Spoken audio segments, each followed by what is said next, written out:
नमस्कार दोस्तों। आज मैं आपको एक ऐसी कहानी सुनाने जा रहा हूँ जो आपके रोंगटे खड़ा कर देगी, आपकी सांसें रोक देगी और अंधेरे में अकेले होने का एहसास दिलाएगी। यह कोई साधारण कहानी नहीं, बल्कि एक ऐसा खौफनाक रहस्य है जिसे सुनकर आपकी रातों की नींद उड़ सकती है। अगर आपका दिल कमजोर है तो अभी पीछे हट जाइए, लेकिन अगर आप सच्चे हॉरर प्रेमी हैं तो तैयार हो जाइए एक ऐसी यात्रा के लिए जहां डर की हर सीमा टूट जाएगी। तो चलिए कहानी को स्टार्ट करते हैं। ये कहानी है एक ट्रक ड्राइवर की जिसका नाम रामपाल यादव होता है। अगर आप मेरे चैनल पर नए हैं तो चैनल को सब्सक्राइब कर लीजिए और बेल आइकन को दबा लीजिए ताकि मेरी आने वाली हर एक वीडियो की नोटिफिकेशंस आपके पास पहुंचती रहे। तो चलिए कहानी को स्टार्ट करते हैं। रात के अंधेरे में सड़कें एक अजीब सी वीरानी ओढ़ लेती है। तेज रफ्तार में दौड़ते ट्रक के इंजन की आवाज के सिवा हर ओर सन्नाटा पसरा रहता है। लेकिन कुछ रास्ते ऐसे होते हैं जहां सिर्फ अंधेरा ही अंधेरा और कुछ भी नहीं होता। कुछ अनदेखा, अनसुना पर बेहद खौफनाक होता है। इस कहानी के मुख्य किरदार रामपाल यादव एक अनुभवी ट्रक ड्राइवर है जो वर्षों से दिल्ली से मुंबई के बीच लंबी दूरी का सामान ढोने का काम करते आ रहे हैं। लेकिन इस बार का सफर उनके जीवन का सबसे भयावह सफर बनने वाला था। रामपाल अपनी पुरानी लेकिन दमदार ट्रक नंबर RJ27GA 5647 को तेजी से चलाते हुए राजस्थान के रेगिस्तानी इलाके से गुजर रहे थे। घड़ी रात के 2:30 बजा रही थी। हाईवे पर सन्नाटा था, दूर दूर तक कोई गाड़ी नहीं दिख रही थी। तभी सड़क किनारे सफेद साड़ी में एक औरत ने हाथ दिया। रामपाल आमतौर पर रात में किसी को लिफ्ट नहीं देते थे, लेकिन जाने क्यों उस रात उनका दिल पसीज गया। उन्होंने ट्रक रोक दिया। कहाँ जाना है बहन? उन्होंने खिड़की से झांक कर पूछा। औरत का चेहरा झुका हुआ था, बाल बिखरे हुए थे। धीरे से उसने कहा, आगे गांव तक छोड़ देंगे भैया। रामपाल को कुछ अजीब तो लगा, लेकिन उन्होंने उसे बैठने का इशारा कर दिया। औरत चुपचाप आकर उनके बगल में बैठ गई। ट्रक आगे बढ़ा, लेकिन कुछ ही मिनटों में माहौल बदलने लगा। ट्रक में अजीब सा ठंडापन भर गया, जबकि बाहर गर्मी थी। रामपाल ने पीछे की ओर देखा तो पाया कि औरत बहुत ही सीधी और अकड़ कर बैठी थी, जैसे उसकी हड्डियां ही ना हो। तभी एक धीमी हंसी गूंज उठी। हा हा। रामपाल ने चौंक कर बगल में देखा, लेकिन औरत का चेहरा अब भी झुका हुआ था। क्या हुआ बहन? रामपाल ने हकलाते हुए पूछा। कोई जवाब नहीं आया। रामपाल को अब अजीब सी घबराहट होने लगी। उन्होंने रेडियो चालू करने के लिए हाथ बढ़ाया, लेकिन रेडियो से सिर्फ भयानक फुसफुसाहट आने लगी, जैसे कोई किसी से धीरे धीरे कुछ कह रहा हो। मत रोको, मत रोको, मत रोको। अब रामपाल का पूरा शरीर पसीने से भीग गया। उन्होंने झटके से ब्रेक लगाया। बहन उतर जाओ, उन्होंने कांपती आवाज में कहा। लेकिन जब उन्होंने बगल में देखा तो उनकी सांस अटक गई। वह औरत अब उनकी तरफ मुड़ी थी। उसका चेहरा इंसानों जैसा नहीं था। उसकी आंखें गड्ढे में बदल चुकी थी, होठ सिले हुए थे और जबड़ा इतना खुला था कि नीचे की तरफ लटक रहा था। रामपाल चीख पड़े और तुरंत ट्रक का गियर बदला। ट्रक पूरी रफ्तार में आगे बढ़ने लगा, लेकिन औरत की हंसी अब ट्रक के अंदर गूंज रही थी। रामपाल ने हनुमान चालीसा पढ़ना शुरू कर दिया। धीरे धीरे हंसी बंद हो गई। जब उन्होंने हिम्मत करके फिर से देखा तो सीट खाली थी। उन्होंने राहत की सांस ली।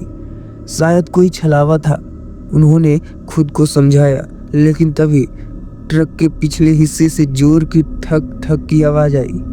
रामपाल ने रियर व्यू मिरर देखा तो उनका खून जम गया। वह औरत ट्रक की पिछली बॉडी पर बैठी थी और उसके चेहरे से खून टपक रहा था। उसने एक भयानक आवाज में कहा था ना, मत रोको। रामपाल ने होश खो दिए। ट्रक की आवाज के साथ सड़क किनारे एक गड्ढे में जा गिरा। सुबह जब लोगों ने ट्रक देखा तो रामपाल बेहोश पड़े थे। जब उन्हें होश आया तो उन्होंने सारी घटना बताई। पुलिस ने बताया कि जिस सड़क पर उन्होंने उस औरत को देखा वहाँ हर साल कई हादसे होते हैं। करीब 20 साल पहले एक औरत की हत्या इसी जगह हुई थी। वह अपने बच्चे को बचाने के लिए भाग रही थी, लेकिन किसी ने उसकी गाड़ी से कुचलकर हत्या कर दी थी। तब से उसकी आत्मा हर रात उसी मोड़ पर सवारी मांगती है। रामपाल को यकीन हो गया कि उन्होंने जो देखा था वह सिर्फ एक भ्रम नहीं था, बल्कि एक भूतनी का साया था। उन्होंने उसी दिन से ट्रक चलाना छोड़ दिया। रामपाल यादव ने ट्रक चलाना छोड़ दिया था, लेकिन कुछ भयावह चीजें ऐसी होती हैं जो पीछा नहीं छोड़ती।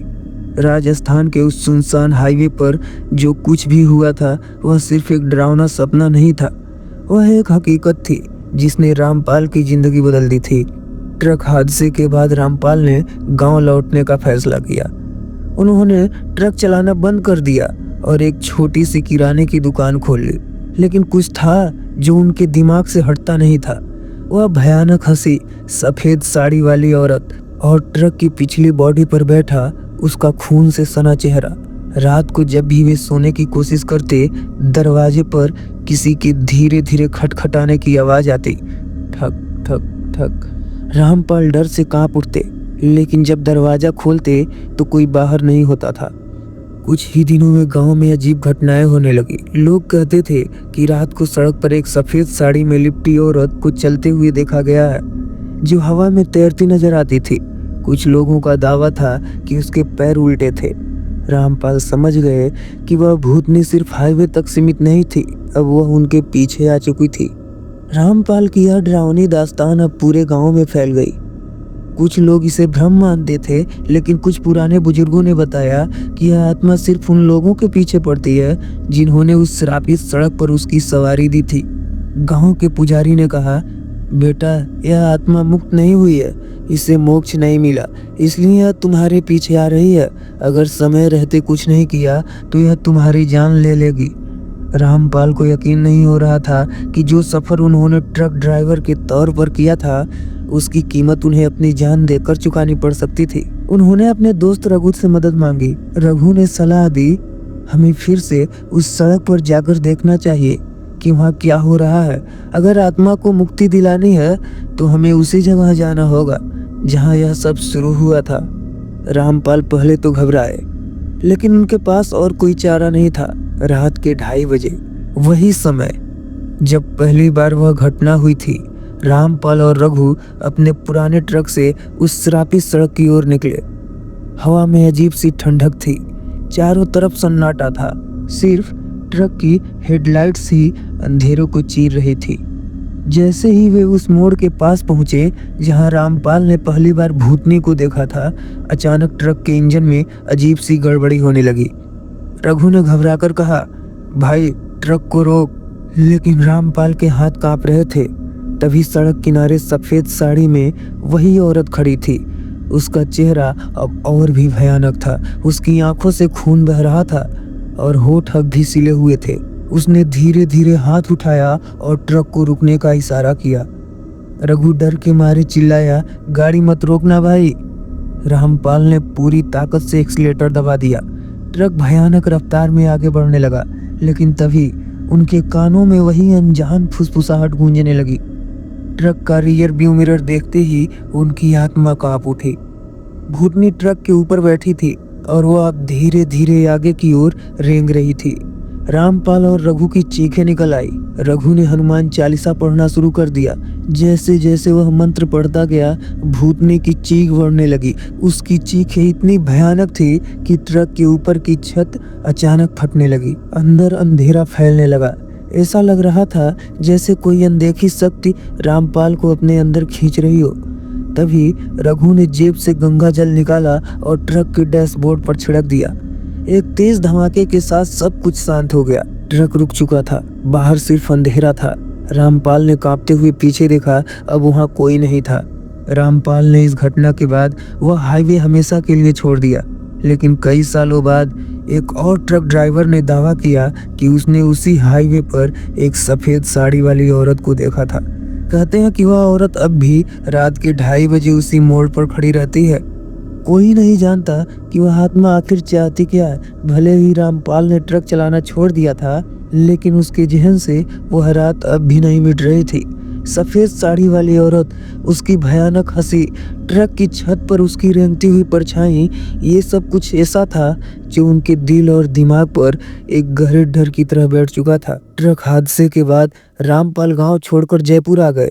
यहाँ उन्होंने एक गैरेज में नौकरी शुरू कर दी थी, जहाँ वे बड़े ट्रकों की मरम्मत किया करते थे। उन्हें लगा था कि अब वह डरावना अतीत पीछे छूट चुका है, लेकिन डर कभी पीछा नहीं छोड़ता। एक रात जब वह गैरेज बंद कर घर लौट रहे थे, उन्होंने महसूस किया कि कोई उनका पीछा कर रहा है। जब उन्होंने पलटकर देखा तो सड़क खाली थी। उन्होंने सोचा कि शायद यह उनका वहम था, लेकिन जैसे ही उन्होंने घर के दरवाजे पर चाबी लगाई, ठक ठक ठक कमजोर आवाज में किसी ने दरवाजे पर दस्तक दी। रामपाल का दिल जोर जोर से धड़कने लगा। उन्होंने हिम्मत जुटाकर दरवाजा खोला, लेकिन बाहर कोई नहीं था।